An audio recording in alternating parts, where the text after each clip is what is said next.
என்ன என்ன என்ன இது? திஸ் இஸ் ரைஸ் முருங்கைக்காய் plus sambar is equal to sambar சாதம்.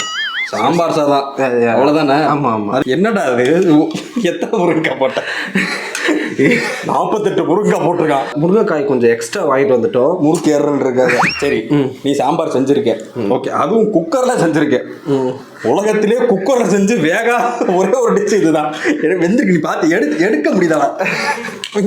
டைட்டா இருக்கா? இல்லை வரமாட்டேங்குது. போடுறான்.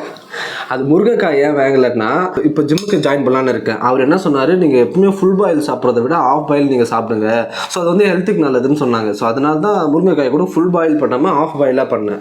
முருங்கை வேகலை, ஓகே, சாப்பாடே வேகலையே, என்ன பண்ணுறது? சாப்பாடு வெந்திருக்கு. எங்கே பாரு, இப்போ கீழே விழ மாட்டேங்குது. இது வெந்திருக்கா? தினம் தினம் கோந்து பண்ணி சாப்பிட்டுட்டு இருக்கான். பின்னாடி எப்படி போகுதுன்னு தெரியல எவனுக்குமே. இது உனக்கு செய்ய சொன்னது யாரு? இதை நீ எப்படி செஞ்ச? இது பேசிக்கலி அது என்னோட ரெசிபி தான். ஒன்றும் இல்லை, சாம்பார் செஞ்சுற மாதிரி அந்த பருப்பை எல்லாத்தையும் போட்டு குக்கரில் விசில் வச்சுட்டு அதுக்கப்புறம் லைட்டாக சாம்பார் ஆனோடனே சாதத்தை எடுத்து அதுக்குள்ளே போட்டு அப்படியே மிக்ஸ் பண்ணி வச்சுனா நல்லா தான் இருக்குது சாப்பிட. ஓகே, இது நீ சாப்பிட செஞ்சுருக்கியா? நீ பாதி பேர் சாப்பிட்டாங்க, கொஞ்சம் பேர் தான், கொஞ்சம் தான் மீந்திருக்கு. இது நைட்டு இதை வச்சு அப்படியே இட்லி தட்டில் வச்சு வேக வச்சோம்னா வச்சுக்க சாம்பார் இட்லி வரும். நம்ம அதை புதுசாக கண்டுபிடிக்கலாம். வேண்டாம், போதும்டா.